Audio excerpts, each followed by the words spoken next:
Imagine for a second that you're a chip designer working at NVIDIA's headquarters in Santa Clara, California. It's a Tuesday morning in January 2026. You're sipping your overpriced latte, reviewing GPU architectures for the next generation of AI processors. Your phone buzzes. Bloomberg alert. China launches largest military exercise around Taiwan. Markets in freefall. You refresh. The S&P 500 is down 12% in pre-market trading. Your colleague from procurement sprints past your desk. "We're out," he shouts. TSMC just went dark. No chips. Nothing. You aren't dealing with a supply chain hiccup. You aren't facing a temporary disruption.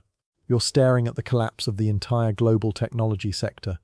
Because every advanced chip that powers the AI revolution, every smartphone processor, every data center GPU, 92% of them come from a single island 90 miles off the coast of China.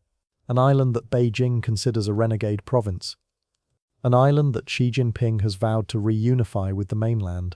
An island that could trigger World War III. Welcome to Taiwan, the most dangerous 13,976 square miles on planet Earth. This isn't hyperbole. This is math.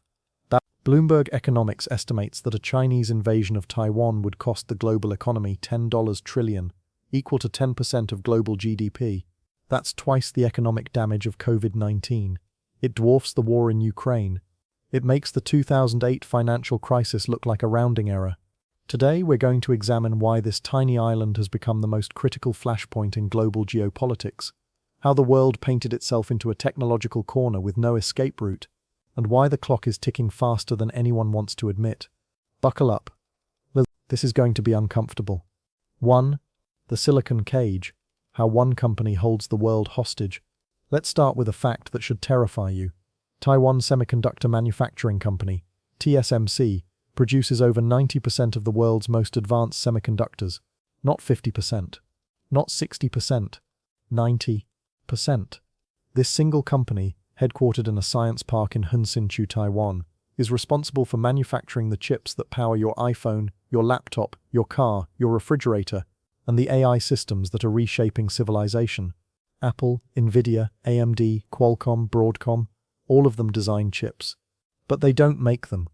They can't make them, because TSMC has a 20-year head start on everyone else in the world at manufacturing chips at the 3nm and 5nm scale. In 2024, TSMC's global market share in dedicated contract chip making hit 64%, up from 60% the year before. Their nearest competitor, Samsung, controls a distant 12%. It's not even close. TSMC has a monopoly on the future, and that monopoly is geographically concentrated on an island that China claims as its own. The numbers are staggering. Taiwan's semiconductor industry accounts for 20 to 25% of the island's GDP. The industry generated $165 billion in revenue in 2024. TSMC alone is responsible for 8% of Taiwan's economic output and 12% of its exports. The company's market capitalization in May 2025 was $972 billion, making it the 11th most valuable company on Earth. In a decade, it increased its value tenfold. But here's where it gets truly absurd. The world knew this was a problem. Everyone saw the vulnerability. The COVID-19 pandemic exposed the fragility when the chip shortage shut down car factories from Detroit to Stuttgart. In 2021, during Taiwan's worst drought in 50 years, the government had to ration water and deliver it by truck to ensure chip production didn't stop. Think about that. The world's most advanced technology depends on water trucks. So what did we do? We doubled down. AI happened. ChatGPT launched. The AI arms race began. And suddenly, everyone needs more chips. Advanced chips. The kind only TSMC can make. NVIDIA's valuation exploded past $3 trillion. Data centers proliferate like mushrooms. And every single one of them needs Taiwan. You cannot make this stuff up. We identified a single point of failure for the entire global economy, watched it almost break during a pandemic, and then made ourselves more dependent on it. 2. So, the geography trap. 90 miles of terror. Here's the thing about Taiwan that makes this crisis inevitable. Geography. The Taiwan Strait is only 90 miles wide at its narrowest point. And, for context, that's shorter than the distance from San Francisco to San Jose. Cuba is 90 miles from Florida.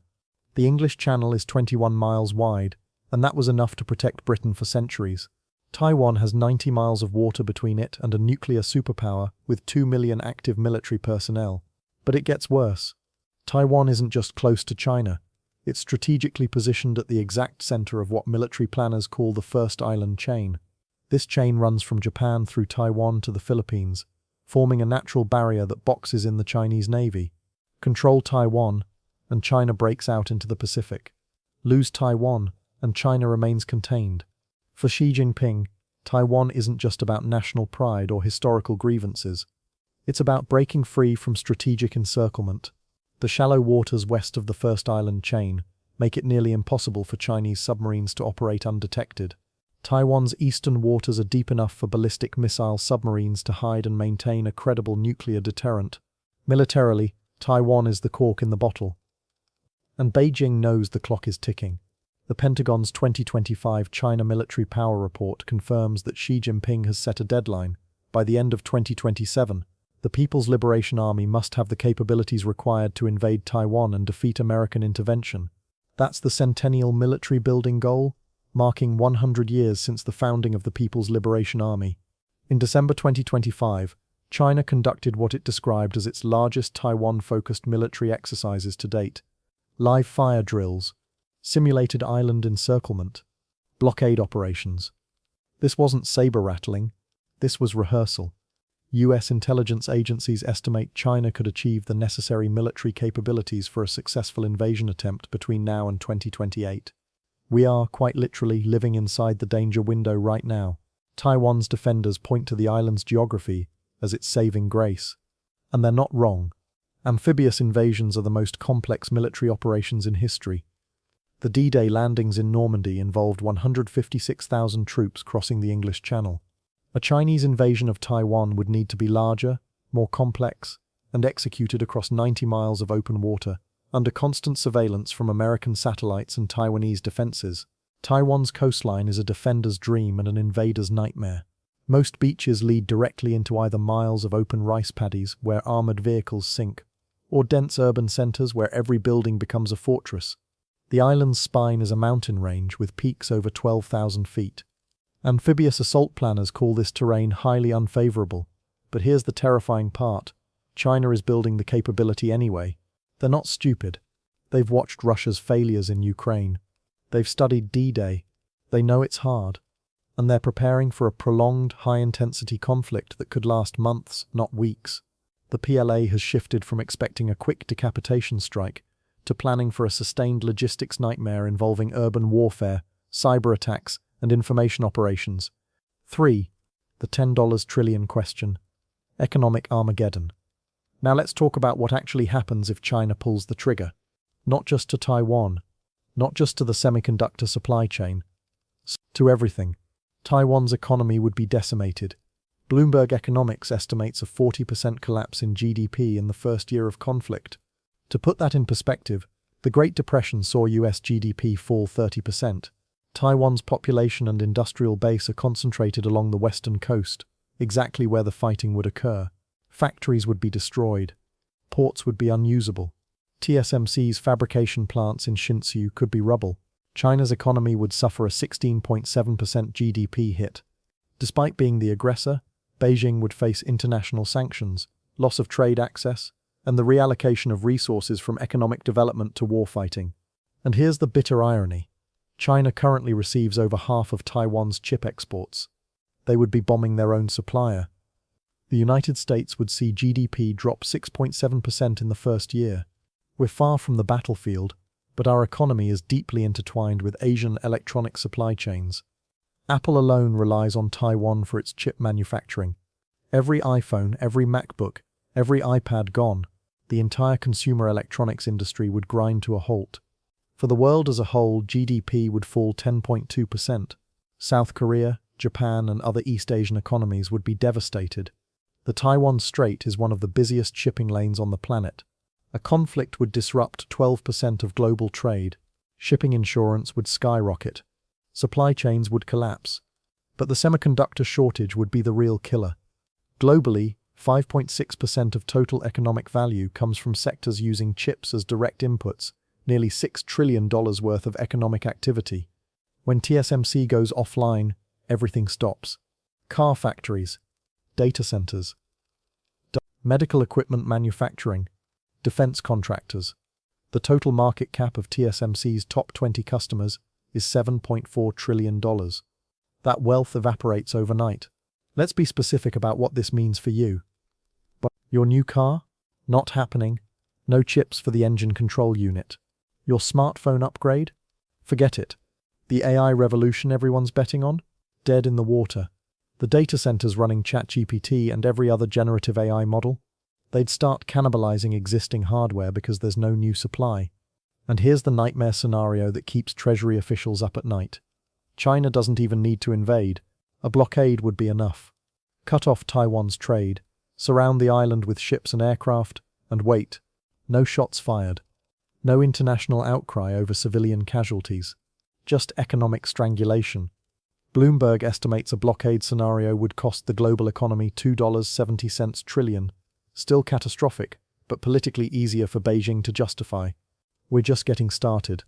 In the next section, we're going to look at the military nightmare awaiting any American president who has to decide whether to defend Taiwan. If you want to understand why this crisis could spiral into World War III, make sure you're subscribed. Unlike the global semiconductor supply chain, the subscribe button still works. Also, drop a comment. Do you think the US would actually go to war over Taiwan? I read every single one. 4. The American dilemma, defending the indefensible. Here's the question that makes Pentagon wargamers break out in cold sweats. How do you defend Taiwan? The United States doesn't have a defense treaty with Taiwan. We have strategic ambiguity, a fancy term for we're not telling you what we'll do. The Taiwan Relations Act of 1979 commits the US to providing Taiwan with defensive weapons and maintaining the capacity to resist coercion. It does not commit us to defend Taiwan militarily. That ambiguity is supposed to deter both Chinese aggression and Taiwanese declarations of independence. But everyone knows that if China invades, America responds. We'd have to. Not because of treaty obligations. Not because of moral commitments to democracy. Because if we let China take Taiwan without a fight, every US security guarantee in Asia becomes worthless overnight. Japan, South Korea, the Philippines, they'd all start making their own deals with Beijing. The American-led order in the Pacific collapses. So let's wargame this out. China launches its invasion. Missile strikes hit Taiwanese air bases, ports, and command centers. Waves of amphibious assault ships cross the strait, under cover of intense air and naval bombardment. The Taiwanese military fights back with anti-ship missiles, mines, and coastal defenses. But they're outgunned. Taiwan's defense budget is $19 billion. China's is $293 billion.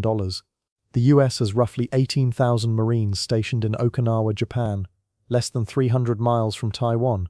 We have major air bases at Kadena and Misawa, naval forces at Yokosuka, the 7th Fleet. On paper, we have significant forces in theater. But here's the problem. They're all within range of Chinese missiles.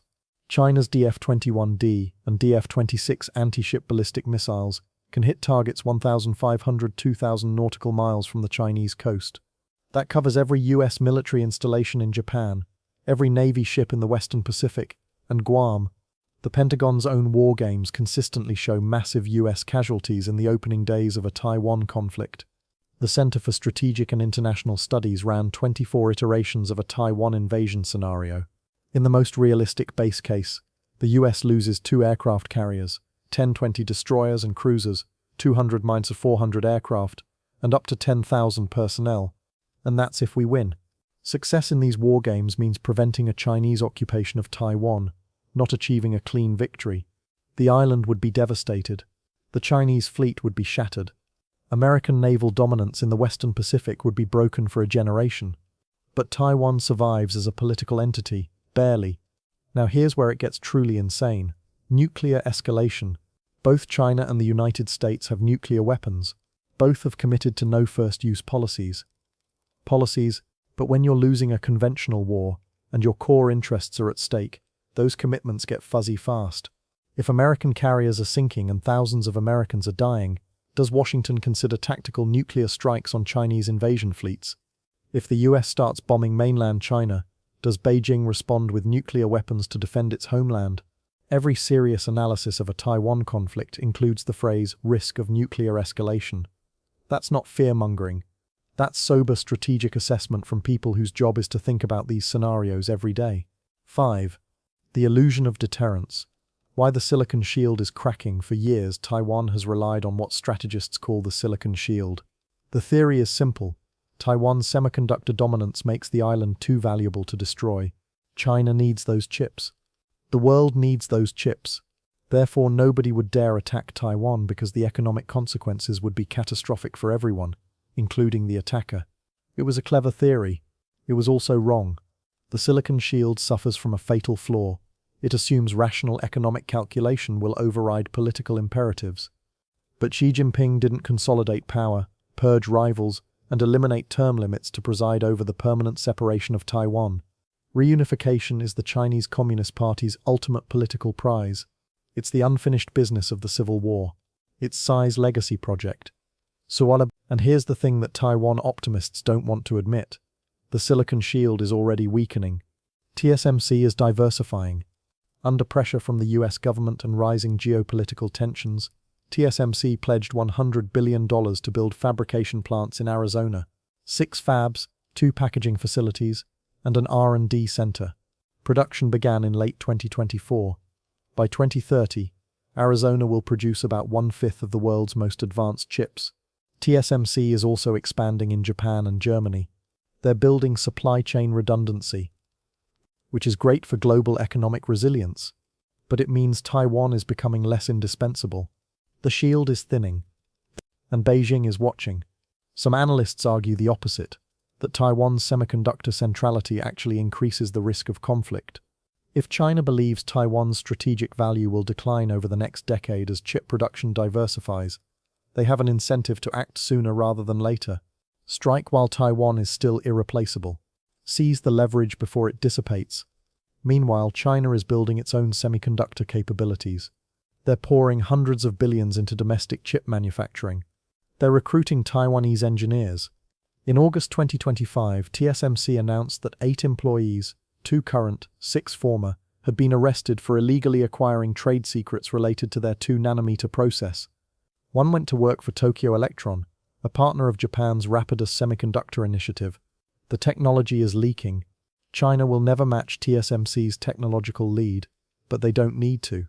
They just need to be good enough to survive without Taiwan's chips while the rest of the world scrambles. And every year they get closer. 6. The corruption wildcard, China's brittle military. Now, here's a reason for cautious optimism, though it comes with a dark twist. China's military might not be ready. Despite Xi Jinping's 2027 deadline, despite the massive military buildup, despite the aggressive exercises, the People's Liberation Army has serious problems.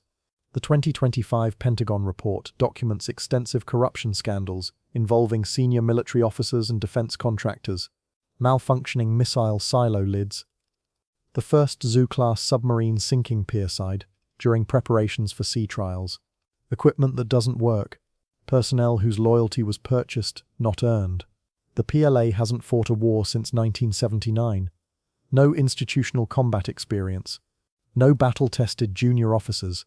The last time China attempted a major amphibious operation was the Battle of Quemoy in 1949, and they lost catastrophically to Taiwanese forces. Their track record in amphibious warfare is abysmal. And the PLA's limitations are significant. Inadequate sea lift capacity for a full-scale invasion, difficulty integrating submarines into joint operations, helicopter forces with readiness issues, and insufficient rapid runway repair capabilities. Any of these could doom an invasion attempt. But here's the dark twist. These weaknesses might make China more dangerous, not less. If Xi's generals tell him the military will be ready by 2027, and it's not, he might order the invasion anyway. Authoritarian regimes don't handle bad news well. Sycophants tell leaders what they want to hear. The intelligence gets filtered. The risk assessments get sanitized. And suddenly you're Vladimir Putin, expecting a 3-day operation to capture Kyiv, and you're in month 34 of a grinding war. A Chinese invasion that fails militarily could be even more catastrophic than one that succeeds. Taiwan would be devastated. The Chinese military would be humiliated. Xi's political position would be threatened. And a wounded, humiliated nuclear power is the most dangerous animal on Earth. 7. The Taiwanese paradox. Unwilling to fight for themselves? Here's an uncomfortable question that doesn't get asked enough. Will Taiwan actually defend itself? In late 2024, a poll found that 2/3 of Taiwanese people would be willing to fight to defend their island against a Chinese invasion. That sounds encouraging. Until you realize that 1/3 millions of people would not. In a conflict where every soldier matters, where morale is everything, where the defender's will to fight is the decisive factor, 1/3 is catastrophic. Taiwan faces serious civil defense challenges. Mandatory military service was reduced to 4 months in recent years, barely enough time to learn basic combat skills. The reserves are poorly trained and inadequately equipped. Taiwan's defense budget has increased to 2.5% of GDP, with President Lai pledging to raise it above 3%. But Donald Trump has suggested Taiwan should spend 10% of GDP on defense. The gap between what Taiwan is doing and what it might need is enormous. Here's the brutal reality. Modern Taiwanese society is wealthy, comfortable, and aging. Young people in Taipei have more in common with young people in Los Angeles than with their grandparents who fled the mainland in 1949. They've grown up in peace and prosperity. They like their jobs, their apartments, their bubble tea shops. They do not want to die in a trench fighting Chinese paratroopers. And you can't blame them. War is hell. But this is the paradox at the heart of Taiwan's security. The island needs a Ukraine-level commitment to territorial defense. It needs every citizen willing to fight block by block, building by building, for years if necessary. Instead, it has a population that, quite rationally, would prefer not to be incinerated for geopolitical abstractions. The question haunting us military planners: if we send American sailors to die defending Taiwan, will Taiwan fight? Or will they negotiate a surrender to avoid the slaughter?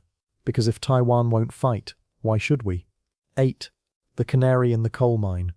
What Taiwan means for everyone. Before you sit back and think, well, I don't live in Taiwan, so this doesn't affect me, let me explain why you're wrong. Taiwan is the canary in the coal mine for the entire rules-based international order. If China can take Taiwan by force, what happens next? Does Japan trust American security guarantees?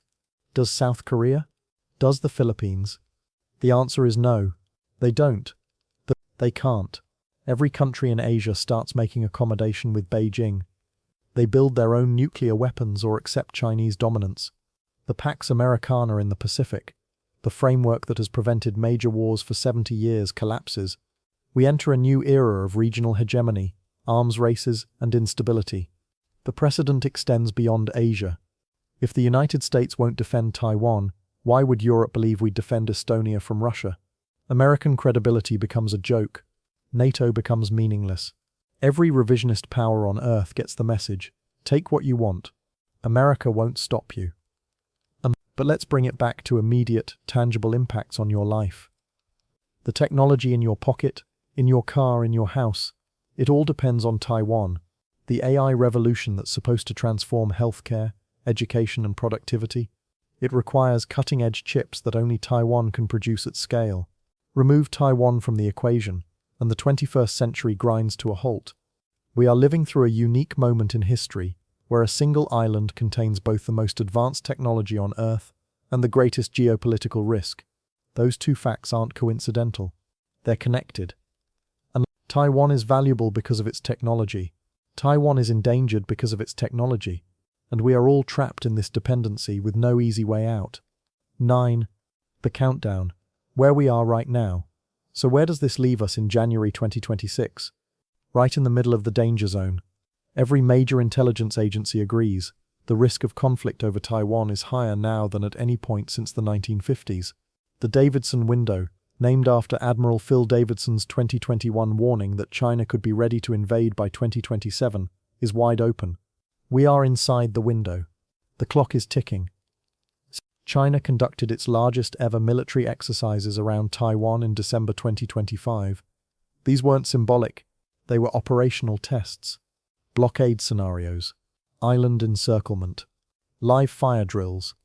The PLA is practicing the invasion in real time, refining tactics, testing command and control systems, and sending a message to Taipei, "We are coming.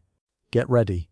The United States has responded by increasing military aid to Taiwan, an $11 billion arms package, 35 fighters, advanced Hawkeyes, Patriot missiles, retired warships. The US is arming Taiwan to the teeth while simultaneously fortifying the first island chain. Marines in Okinawa, new bases in the Philippines, deeper military cooperation with Japan. This is the containment strategy for the 21st century. But deterrence is fragile. It works until it doesn't. And there are scenarios: Taiwan declaring independence, a domestic crisis in Beijing, a miscalculation during a military exercise that could trigger escalation faster than diplomacy can contain it. The consensus among analysts: an invasion is not imminent. The PLA isn't massing troops on the coast. Seke hasn't given the order. Subavliwide be good, but illegal. But everyone also agrees that the conditions for crisis are in place. The ingredients are mixed. All it takes is a spark. Final thoughts. So is war inevitable?